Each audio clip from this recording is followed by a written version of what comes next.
The original Neo was and still is a crowd favorite, but has the Neo 2 taken it to that next level?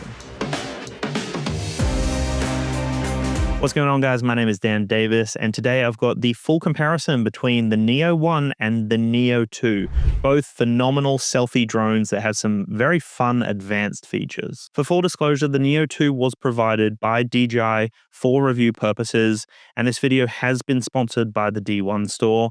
But all of my thoughts and opinions expressed throughout this video are my own, and no one has influenced anything that I put into this video. So originally when the Neo came out, I was just obsessed with it, and I still am. I still fly it to this day, but I was so impressed with the amount of functionality, the amount of control you had over the drone. You can literally fly it from your mobile phone. You can fly it just hand launching it without anything connected to it.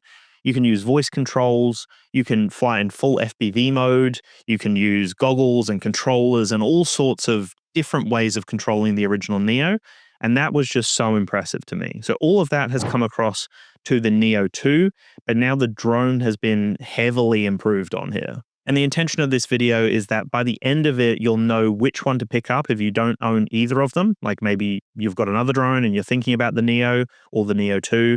That's where this video is really going to help you. But also, if you have the Neo and you're thinking about upgrading to the Neo 2, that's also a question I'm going to answer for you. The Neo 2 does weigh slightly more. It has a very familiar form factor, but it is also redesigned. It looks different. It's got a very unique design to it with the LiDAR sensor, the screen on the front, and it just looks different but familiar at the same time. Weighs a little bit more, but it's still well under the 250 gram mark.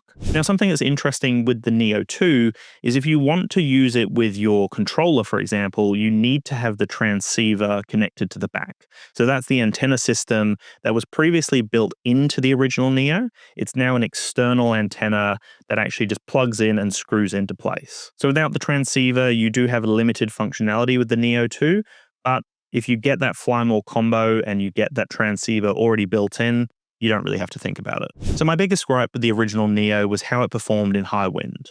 Now, it could handle most situations as long as they were moderate wind conditions, but anything a little bit more extreme or any sort of like strong winds, and I would never risk it with the original Neo. Now, the Neo 2 is a lot more competent in high wind. It can handle really any sort of wind condition, and it's comparable to some of the other higher end drones from DJI. So that's a big improvement. That was something I wanted to see here, and they've nailed it with the Neo 2. The other thing was the video quality. Now, the original Neo has 4K up to 30 frames per second, but that video footage wasn't the best. It was great in most scenarios, and most beginners who are starting out would be okay with it. It's fine in most situations. But I just found that if we compared it to some of the other 4K drones on the market and a lot of other DJI drones, it just didn't compare. It definitely felt like a lower end offering. Now, that has been well and truly resolved here with the Neo 2. So we do get 4K up to 60 frames per second, and we also get a really cool 4K 100 frames per second slow motion option, but you can just see the difference in the video quality here. It has been significantly improved over the original Neo. So those two on their own are big reasons why you would upgrade and why you would go with the Neo 2 and spend that little bit extra. Well and truly better wind performance and a better camera across the board. Now, on the note of the camera systems, the original Neo had a one-axis gimbal, and the Neo 2 has a two-axis gimbal. So still, I will say that in certain wind conditions, the two-axis gimbal still doesn't perform as well as the three-axis gimbal, as you would expect. So there have been a few instances where like I might tilt the camera down and you'll still get a little bit of movement where you see like the leg or the front of the prop guards or something like that. So you had that issue with the original Neo, and it's still there a little bit with the Neo 2, but it's definitely not as bad. You know, with the original Neo, that one-axis gimbal would definitely struggle in high winds. The two-axis gimbal on the Neo 2 is improved, but occasionally you can still see some like part of the drone entering the video scene while you're filming occasionally. Very rarely, but it does happen. Now with the Neo 2, we do have some more advanced options. So both the Neo 1 and Neo 2 had spotlight and point of interest. The Neo, the original Neo, you could still go with a follow mode just by palm launching it. But with the Neo 2, it's a lot more advanced with that active track mode. So it can still do the following where you just palm launch it and it follows you, but you've got some more advanced options when it comes to the active track through the controller interface. That works very similar to all of the other DJI experiences that you would have had. very comparable to them. And again, because of that improved wind performance, it just works seamlessly, just like any other active track mode on any other DJI drone. So that's a nice improvement with the Neo 2. And the other thing to mention is there's a few new modes that have entered the Neo 2 world. So we do get selfie shot, which is a fun mode that literally just captures different selfie shots, as the name suggests. So depending on where you want it to go, it might go a medium, a short range, or a close up, a long range one, and you can change the parameters of how it's going to capture those photos. Really nice for those family moments. So if you're out with friends, you're out with family, maybe you're on a holiday somewhere, you can just send it off and capture some very unique selfie shots from the drone. Really love that, and that is a welcome feature to a drone like this. You're also getting dolly zoom as well as master shots on the Neo 2. So a few new modes that just aren't even an option on the original Neo. The other big thing here is gesture control. So you can literally put up your hand. I got a whole video on the channel. Definitely check that out. And you can just move your hand like a Jedi. You just move like a wand. You just move it whichever way you want, and the drone will follow that direction. You can increase in altitude, decrease. You can push it away, pull it in, and it will continue on that following path. So I can just change the direction. Maybe I want it to be on the top right corner, and then just put my hand down and it's going to continue following me. So really nice if you're wanting to slightly reframe it, but you don't want to have the controller connected. You can just do that with the gesture control and it works seamlessly, and then it just goes into that following mode naturally. So really impressed with gesture controls. And again, that's a new feature here. We saw it well and truly back with the Spark, the DJI Spark, years and years ago. We haven't seen gesture control since then. So it's such a nice thing to see again, especially because I had such fond memories of that original gesture control, and so nice to see it on such a portable drone now. So if you are interested in the Neo or the Neo 2, I will have some links down below, so make sure to check them out. They will help out the channel. They're affiliate links, so just keep that in mind. It does help out the channel, and I do get a bit of kickback from it. But I will have all those links down below.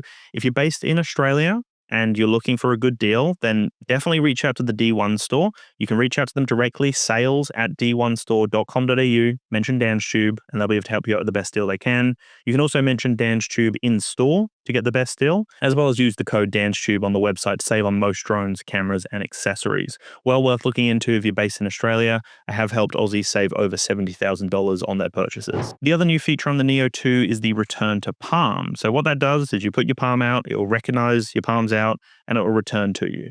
So that means that seamlessly I can go from gesture control into a following mode and then just have it land on my palm. Really easy to use, and had no issues at all with any of those features or any of those modes. One of the biggest differences here is that obstacle avoidance. So the original Neo had no obstacle avoidance, where we have omnidirectional obstacle avoidance on the Neo 2. So it can avoid obstacles in any direction. And it works really well for the most part. I did have it crash in one instance when it was flying backwards, and it for some reason couldn't pick up, maybe because the transceiver was on the back and it just couldn't see a tree, so it knocked the tree. But because of the full coverage propeller guards, no damage, and I just launched it straight away and it was fine. So that's just something to be aware of. But I found the obstacle avoidance in most situations was great. Just like any other DJI drone, you just got to be aware of your surroundings and be careful. But it works really well in most scenarios. What you get with the Neo 2, which I really loved, is you get a LiDAR sensor on the front. So it's really good in lower light tracking. The other big difference with the designs of the drones here is that we actually get a screen on the Neo 2.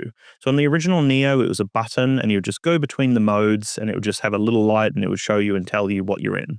Now we actually have a screen that displays what mode you're in, and then you can also customize the parameters within that. So without any sort of connection to your phone or to a controller, you can go in and customize, hey, I want it to be a bit further back. Hey, I want it to be lower. Hey, I want it to be on this angle. You can do all of that just with the screen display and some basic buttons on the side. Really easy to use, and it's such a welcome feature. Again, it works perfectly for a follow me drone, a drone that you can just launch up without any connection to a phone or a controller, and just does exactly what you want it to do. So again, really nice welcome feature.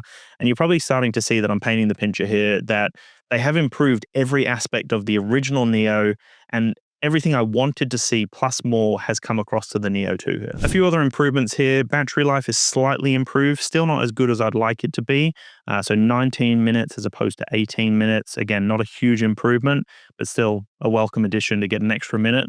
And then we've also got some improvements to the Wi-Fi range. So previously it was 50 meters. Now we're getting 500 meters with the Wi-Fi range. So big improvement here.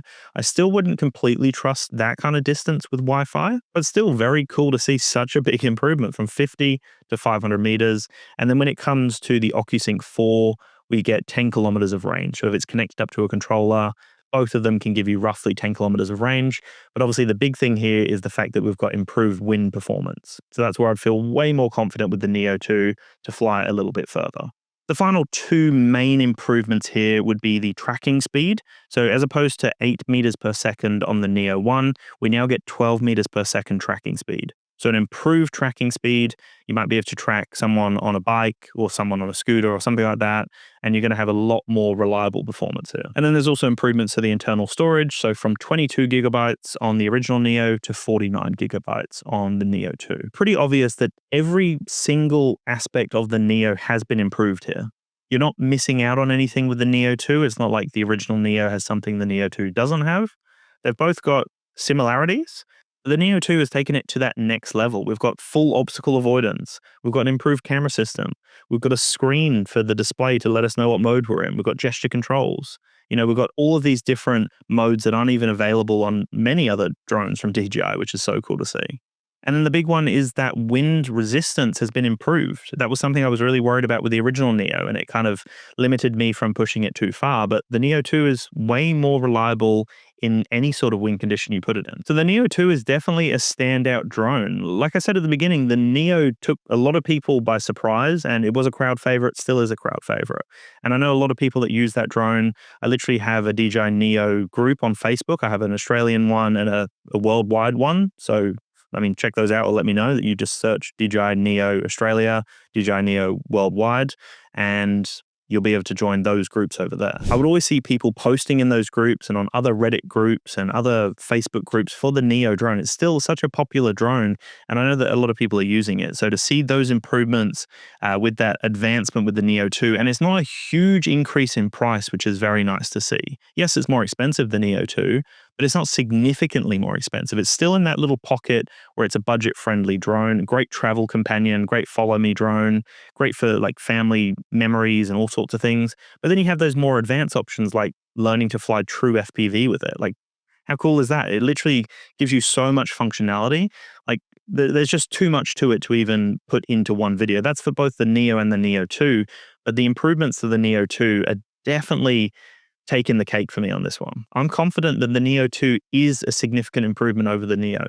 It's actually worth the upgrade. A lot of other drone upgrades and whatnot might be like slight improvements that you might kind of be on the fence about and go, I do want it, but I'm still pretty happy with this one. And the Neo is still a drone that a lot of people will be happy with. But again, I think it's enough of an upgrade that it's worth the upgrade. Like, I think it's the one to go with if you love the Neo and you can sell it privately, let's say, and you can get that upgrade, well worth looking into.